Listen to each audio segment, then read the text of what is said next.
name is Arlene Limas. I am the CEO of PAVE Prevention, which is proactive anti-violence education.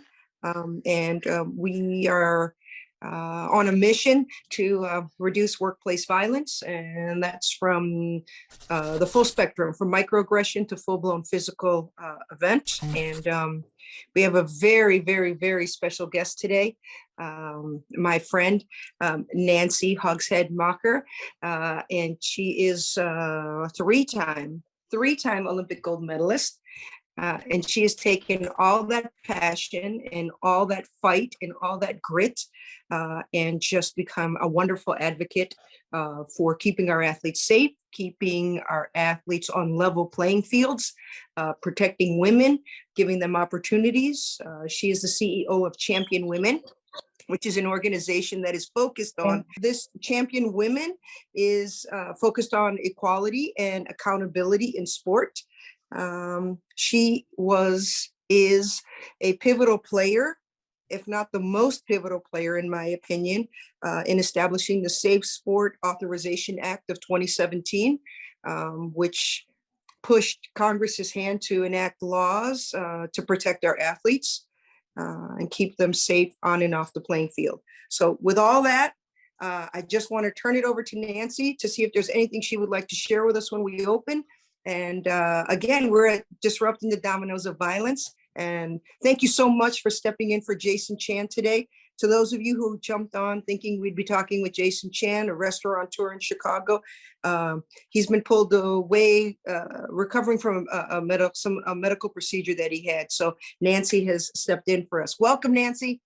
Thank you very much, Arlene. It's a pleasure to get to be with you. So yeah, I know I have just the utmost respect for what you do and how you do it. And I'm just happy to be here today.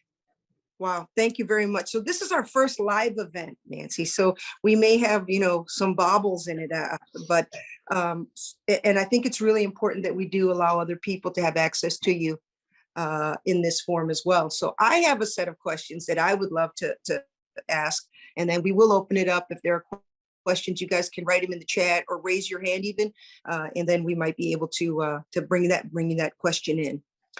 So the first question I'd like to ask is, how has violence influenced your life? And are there any examples where that domino effect of violence, what were the impacts? What happened with the dominoes of violence falling in your life? How did you deal with them, react to them? Yeah, so Arlene and I are good friends, so she knows the story. But I was a world-class athlete starting at age 14. I was #1 in the world for women, and then made the 1980 Olympic team. We boycotted those Olympics. And then when I was 19, so then I went to college at 18 years old after not going to the Olympics, and went to Duke University. And so I was on full scholarship, and thank you for all the Title IX advocates that came before me, because I did get that full scholarship and was really proud of that. Really, I still am. So my sophomore year in college, I was out running in between. Duke has 2 campuses, East and West, and a great big guy came, grabbed me, swung me around, pulled me into the woods. We fought like hard, you can imagine, right? As hard as 2 people can fight. And I did not have these skills, but I lost that fight. And so he pulls me deeper into the woods and he raped me for about 2.5 hours. So I had a lot of time with him to kind of go back and forth. And I have to tell you, the hard part about the whole experience was not that the moment of being raped. Absolutely, don't get me wrong, it was hard. What was really hard, I think everybody's a little different, was recovering from PTSD. That for me was really hard. We didn't know, this was in 1981, so we didn't know that much about PTSD. That term had not been invented yet, but as soon as I heard it the very first time, I was like, oh, that was me, like trouble sleeping and kind of always being hyper alert and never feeling safe. And knowing that what you're doing and thinking is cuckoo for Cocoa Puffs, but you can't stop it, right? So if I had one conversation in my whole life to do over again, it would be, I was in the hospital and I was sitting on the end of the hospital bed, and everybody was being really nice to me. And I had talking to myself and I said, Nancy, you are not going to let this get you down. And you are going to continue swimming and you're going to get good grades and you're going to, right? And I was like, this is not going to derail you. And if I could take one thing back, it would be that. Because that really is a head trip on yourself. Like I didn't have a model. Again, I'm only 19 years old, but I didn't have a model for mental health or how to recover or, any of that stuff. And that for me was, if any of you all are wondering, like, what can you do to help somebody? Like, people who have just been raped are really not very lovable. In that, they tend to be drinking too much, and they tend to. I got into 2 car accidents like that, not from drinking. Those two things are not associated. But when I think back on the people that were really nice to me during that time, when I was not nice back or I wasn't so lovable, that really healed me. That was so good for me that I have a circle of friends, and I was just with some of them in London and New York City, and we're lifelong friends. And I just kind of lucked out to have people around me that to have an institution that really busted it for me to be able to stay in school, and for me to be able to park wherever I wanted to on campus, because I kept parking illegally. Anyway, I was just, but one of the things that I want to talk about is how that a great way to kind of calm the brain down is, everybody knows this, is hard exercise. And that was true for me when I was in training for the 1984 Olympics, is just how helpful that was, and how helpful being able to refight my rapist, and we would be in the woods, but this time I would win. Right. So, and it turns out, like, I didn't know it, right? But the mental health experts will tell you that, like, to kind of reimagine it. And this time I had a machete with me. And right. Nice. But that really does help, kind of, it's not that I wasn't raped, or it's not that right, but it just gives you this sense of power. And I realized that as I was having my machete and I was like, blood was going everywhere, that it was making me swim faster, that it was a source of energy that helped me be a better athlete, helped me achieve my own goals, right? So recovery was part of, swimming faster was actually part of recovery. So one of the reasons why Arlene was saying how important it is to me to make sure that sport is really safe, and that we do what we can to get molesters out of sport, is because sport was such a healing place for me, profoundly healing. And we cannot be a place of danger. It is a place of danger right now. And, we need to, whatever resources we need to expend, there are relationships that are definitely going to be harmed because of it. And we got to make sure that molesters stay out of sports, so that sport just gives people so much in terms of, breast cancer and osteoporosis and, lack of suicide and blah, blah, blah, on and on. But one of them, we just got to make sure that our space is safe. Yeah. Nancy, thank you so much for sharing that. And I'm very sorry that happened. I am utterly impressed and proud of you for the resilience that you showed and how you persevered through that, and you use that.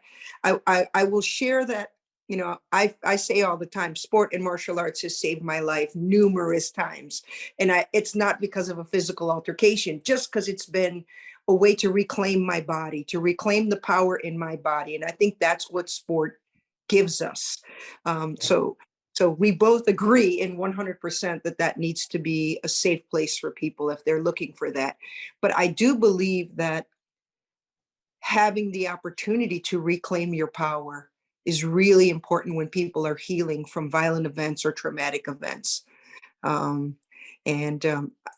think when people are going through even something like a microaggression, just knowing that I can regain some of the strength in me that I couldn't get out of that situation, and I'm not quite comfortable protecting myself there. If I can start regaining some of my own power, then I'll be ready for that the next time and the next time and the next time.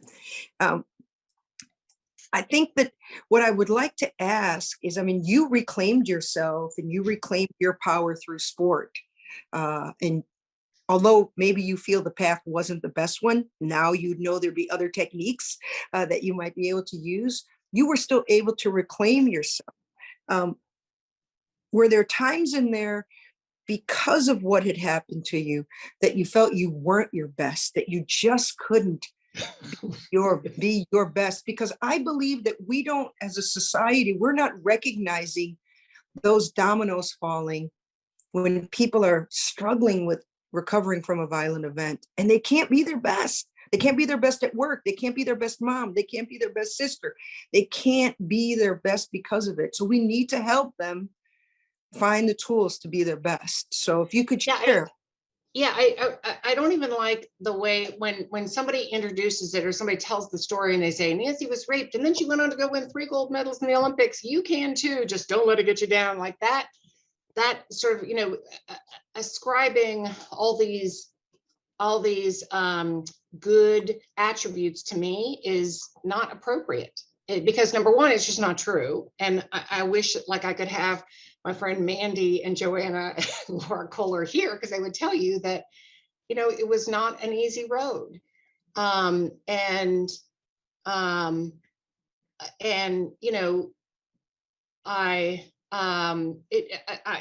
think that the things that I got after being raped are things that it has been my model to make sure that my clients get, that my like in my work, what is so important. What was really important to me was I got 2 things that, even when it comes to microaggressions or whatnot. But number one, people believed me when I said I was raped.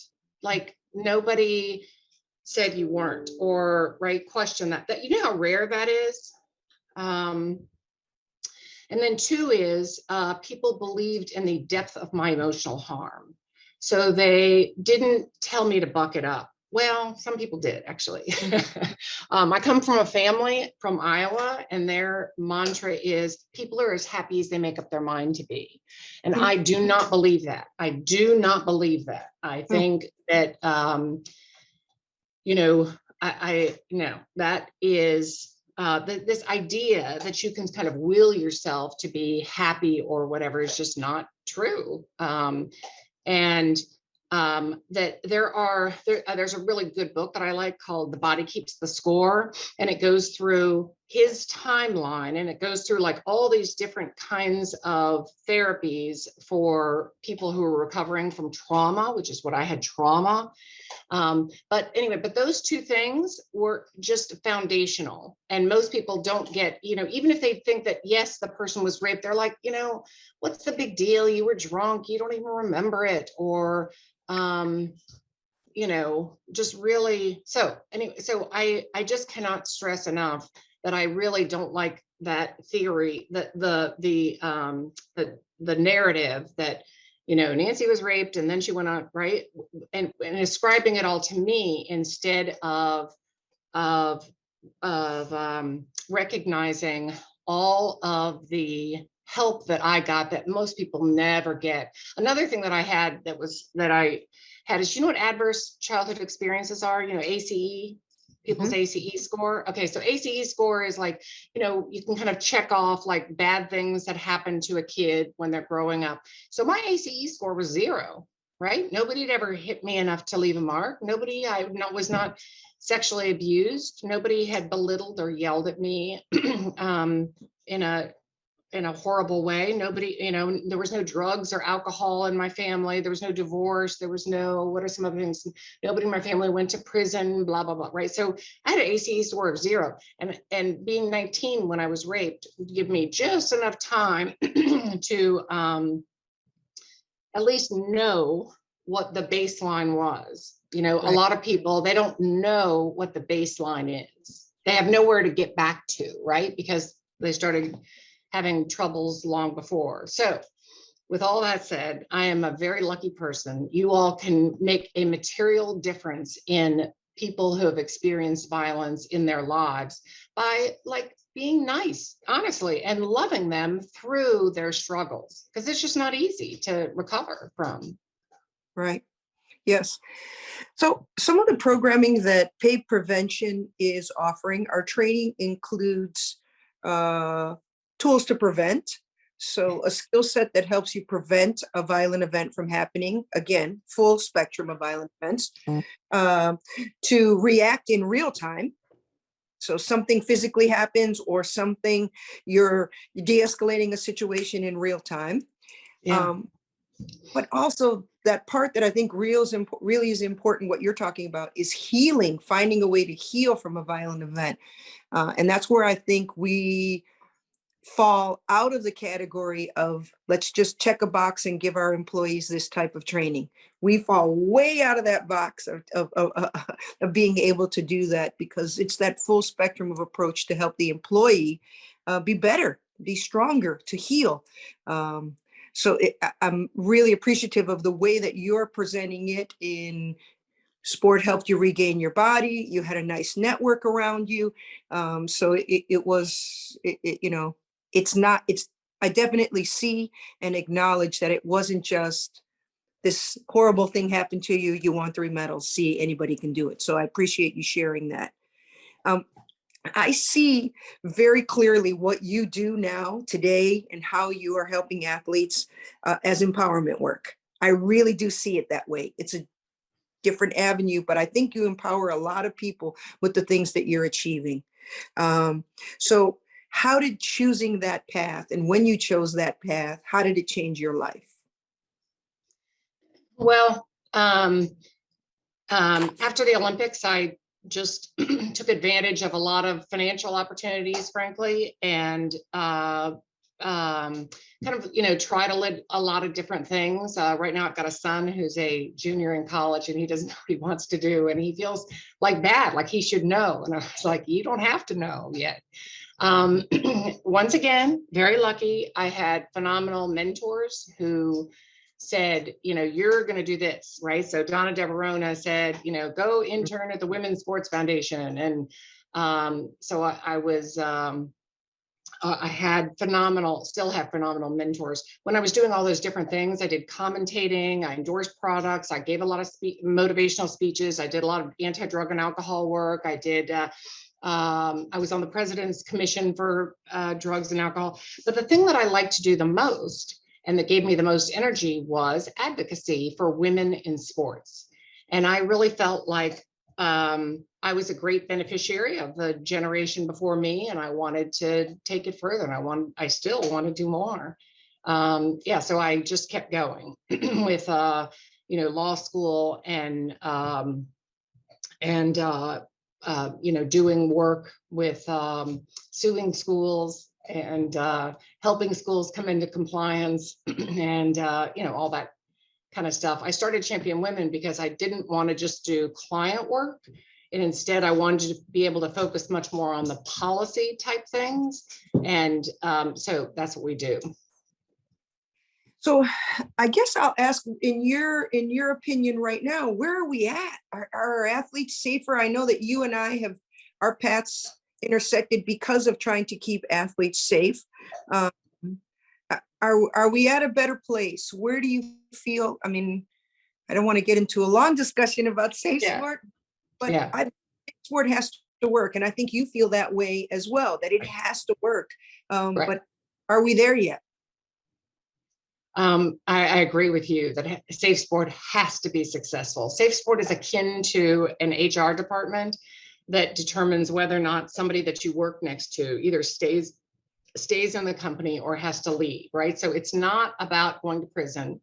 It's not about a criminal anything. It's not about getting them on a sex registry. It's not about getting them getting any money from them or the other people that enabled it. That's not what Safe Sport is. Just about removing people that should not be in the Olympic movement. It's 16 million athletes. It is, and probably double that number when you include all the coaches, administrators, and all the people who are affected around there. So yeah, I mean, the one thing, if I could wave my magic wand and have what I would want Safe Sport to do is, I want them to train from the 7-year-old all the way up, that coaches shall not have romantic and sexual relationships with the athletes they coach, regardless of age or consent. And I can see Arlene is like kind of laughing here because she's heard me say that so many times, that that if we could change that narrative, like, so you all just saw months ago that how in women's professional soccer, they just fired a bunch of coaches for that exact reason, right? So they've known about this for a long time, and because the norm is that coaches not just fraternize, right, but they boundary violate. They go very quickly from like, how's your hamstring, because it might get injured, to nice ass, right? It's just a little quarter step.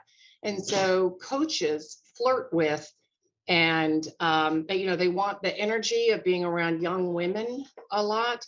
And stop. And they so if everybody knew that, right, if that was the background norm, like, people know that teachers cannot it does happen, but having the norm makes it that much easier to enforce, right? And in sport, we don't even have the norm, right? Yeah. It's funny, when I started doing research, when I first came on with PAVE, I started doing research on where violence in the workplace was the most prevalent. And it was one of the main sectors is the healthcare sector. Huh. And all my research, it just started coming up time after time, where a nurse or an emergency room tech would just say, well, it's just part of the job. It's almost on a daily basis. It's almost that I'm dealing with this, it's just part of the job. And I think I started thinking back on what my experience was as an athlete and as a coach, a female athlete and a female coach, is it just kind of came with, well, it's just part of the job that this coach is going to hit on you. It's just part of the job that your fellow coach is going to say something inappropriate or do something inappropriate. And I think if we can, like you're asking for, to shift that norm, that it's not okay. It's not part of the job. It doesn't come with the territory. I think that would be important. Yeah, no, Arlene, I completely agree with you. If you can shift the norm as to what people should expect, what kinds of behaviors that they should expect, and to recognize what the little things are, then you can prevent the big things. Right. And I think that unfortunately, what we run into now is this, whoa, you're having a heart attack, or, whoa, all these comments when you react like, hey, that's inappropriate. But we need to keep doing that. We need to keep saying, no, that's inappropriate. No, that's inappropriate, until people stop with that, till more people stand up around us and say, yeah, that is inappropriate. And that's, so we get this ripple effect. We talk about it at PAVE as, flipping the dominoes the other way, to fall to positive motions, to positive change, not letting them fall in the impact that violence has. So we just need to keep fighting that fight. And I know you're going to keep fighting it, Nancy, that's for sure. For sure. Yeah. So before I go to my last question, I want to just open it up to anybody else. And I'm on a cell phone, so I can't see everybody. So if you want to raise your hand, if anybody has a question for Nancy, we'd love to have it.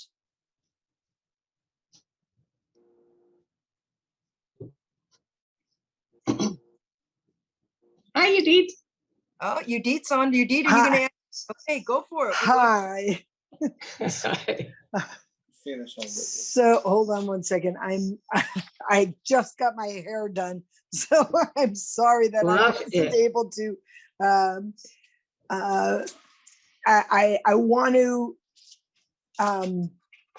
strengthen what's being said about changing culture, changing the culture around how we respond when somebody is attacked, when somebody reports an attack, the support that we give them, and that we don't just go, oh, well, you know, they're a really nice person. You know, we know that nice people do horrible things. And it's one of the ways that they get away with it. And only if we, you know, work together in changing the culture on how to educate people to not do horrible things, so that so it becomes the norm to accept and support and make people live up to the behavior we're looking for. And I'm just so thrilled that the two of you are out there doing this work, because it's just so important. And I see that somebody else has their hand up, so I'm going to let them do that. And unfortunately, I have to run, so I don't get to stay with you, but all the power to you and all that you do, both of you. Thank you, Udit. And I'll just share, Udit has this really cool video where it gives you a visual on changing the culture in a petri dish, right? In science and medical terms, that's what they do. They change the culture. And that's what we have to do. We have to take that petri dish and change that culture in there. Leslie, I see your hand is up. Please go ahead. Hi, Nancy, thank you so much for coming. That was amazing story, and I really appreciate you sharing. And one of the things that struck me when you talked was that they believed me when I told them I was raped. And so I work in domestic violence and sexual assault, and that's one of the things that I feel like if we're going to educate in prevention, I think our reaction to people who are victims of abuse are a more trauma-informed approach. And so when you do that, you know, I think it's amazing to me that people respond with the false reporting in rape cases, right? And I don't know the statistic off the top of my head, but I do know that that statistic is less than false reporting for theft and false reporting for insurance fraud and all of these things. The statistic is much less. So how do you think we can go about educating people on that process and educating on not the knee-jerk reaction of, oh, I wonder what the whole story is? Right. And I can't stand that. The better question is, why did she feel the need, or he, right? Why did this person feel the need to come forward and say, because let's be honest, it's harder on the survivor than it is for the abuser. Oh, yeah. Okay, so there is a great deal of research on false reporting that people like you who are in your position should know, so that you can suss those out. I mean, to deny that there are false reports is just to deny reality. There absolutely are. False reports typically are okay, so they need to have people believe them. So they are not a story of he said, she said. They are a story of, you know, overwhelming, right? That, you know, 3 guys raped me in, right? Sort of a overwhelming kind of a story. Without like giving you the lecture, I want you to know that so even if you take the top percent, which would be 8% false, by the time that you get down to, you know, you've eliminated, say, the people that are really have severe mental illness, and say everybody on the football team raped me every day for the last 3 years, right? As soon as you take those away, and you take away children who are trying to get out of adult consequences, you know, they get pregnant or they're missed curfew. As soon as you take out, you know, those things, then you're down to like, you know, like 0.4%. I mean, it is crazy when you look at it. So anyway, I'm happy to share with you some of that research. I would I love don't have that. the link here handy at my right, but again, so it's important for people like you to know that. But on the other hand, like give women some credit for knowing what's appropriate and what's not appropriate, and whether something happened or something didn't happen, because most people have no reason to report. I've talked to so many rape victims who they desperately want to feel like they did 24 hours ago. Okay, so they want to get back to their norm, and they want to be able to sleep, and they don't want to be all like this. So they think that if they ignore it and that they don't report it, that they'll be able to get back to that 24 hours ago faster. And it just doesn't work that way. I mean, everybody's got their own process, but I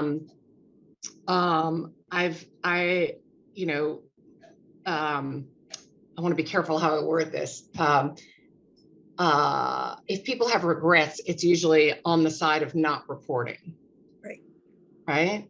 I would I agree. mean, that has been my experience. I've never met a survivor that regretted talking about it. Yeah. Right. Thank you so much. Yep. I think Mandy has a question. Hey, Mandy. Hi, Nancy. How Hi. are you? I'm great. How are you? Really, really excited that you're here, and I'm going to try to talk slowly and not get too excited. First and foremost, I am feeling everything you're saying in my bones, and thank you so much for sharing your PTSD story and your survivor's story, because a lot of times I do feel alone because I'm still in my recovery. It's a continuous process, so thank you for that. I'll ask my question at the end, but you know my story, you know my sport. I have an opportunity to sit down with the new organization and the new coaches and talk about the future and making things better. But I don't feel like in good conscience I can, because the majority of their program, and I'll use the word underage athletes, but they're children. And when I was 13 and I was in the program, I was employed, but I was also a child. And I don't feel like I can go in there and tell these kids like, hey, I'm going to teach you these skills in to say the very least, an abnormal situation or a dangerous situation with a program that is not focused on your well-being when you really start your future, when the sport ends and you become an adult. So my question would be, how do you feel about these programs? Because I know it's across the sport, it's in every sport across the board. You were 14. And what can I say, or what can I do? And if I agree to, want to work with this organization, because I do want to continue to advocate for change, but I feel like I'm yet again up against the mountain that doesn't really want change. Right. Right. Yeah. Okay. I've got a lot to say about that. Yes. First of all, just great. Thanks for being here. Okay. So the first thing I want to address is the last thing that you talked about, which is the area of sexism in sport. And I would describe, say, not believing women, or not believing in the depth of how harmful that sexual harassment and sexual abuse is sexist. And so I thought that when I was your age, that it would be done by the sort of equal opportunities for women in sports would be over. We would be done with that battle.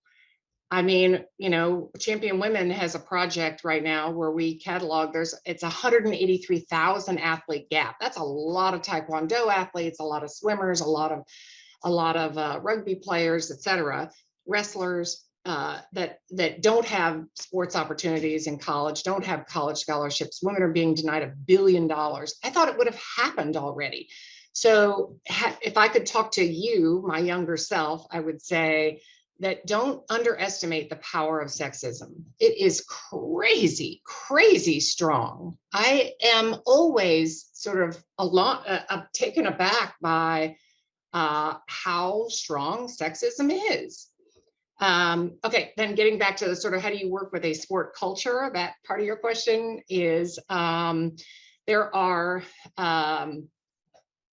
different types of parenting that also apply to coaching. So one is authoritative, and the other one is authoritarian. Okay, so I grew up with lots of authoritarian coaches. And I think because my parents are not authoritarian, they're much more authoritative. I was able to, just one example, I told my coaches no all the time. As one example, I was, winning national championships, and then I got to a national championships and I didn't win. And the reason I didn't win is because my shoulder hurt, right? From, world-class swimming is over 1 million revolutions a year, right? So, and I thought, no pain, no gain, got to keep going. And I just thought, and I talked to my coach about it, and he was like, well, just, and I ended up getting on, anti-inflammatories and whatnot. But bottom line is, eventually I ended up with my arm in a sling, and I didn't win that next season. And I stood on that podium, not the top podium, and I told myself that this was on me, right? I regardless of what my coach said, I knew that I was headed for injury.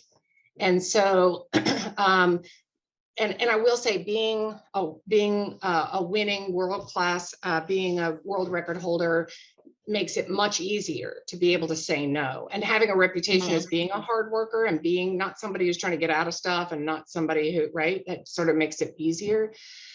But being able to tell, if an athlete cannot tell their coach no to overtraining or to a particular move, then that's when you know that you've got an abusive environment. So when I heard that USA Gymnastics had a 93% injury rate, which was either a broken bone or was something that required surgery, right? So that wouldn't even include what I had, right? I was in a sling, but no surgery, no broken bone. That is an abusive culture. Like that, in other words, if the athlete cannot say no, right? So to dietary restrictions or to anything, they have, if they're not in partnership, right? If the coach has this idea that athletes are to be seen and not heard, right?